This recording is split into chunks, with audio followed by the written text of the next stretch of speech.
Опозицијата ја ефектуираше својата закана, поднесе интерпелација за работата на претседателот на Собранието.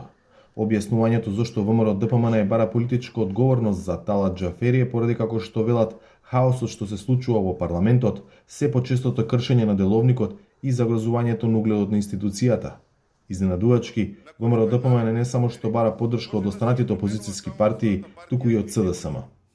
Ги повикуваме пратениците од СДСМ да се ослободат од ова заложничко однесување на Талат Џафери и да ни се приклучат заедно да кажеме стоп на овој човек кој што секој ден се повеќе го урнисува законодавниот дом.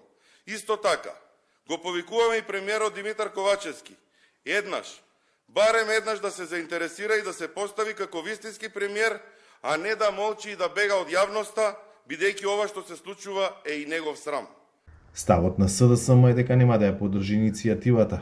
Објаснувањето дека пратениците на ВМРО ДПМН намерно прават скандали за да се предизвика инцидент.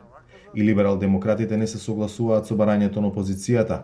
Ова го сметаат за вообичаен политички циркус на ВМРО ДПМН кој треба да дефокусира од реалните проблеми.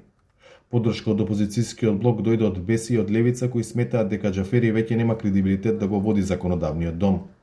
Џафери има рок од 15 дена од поднесувањето на интерпелацијата да прати писмен одговор, пошто точката треба да биде ставена на дневен ред на наредната собраниска седница по истекот на 15 дена од денот на доставувањето на одговорот.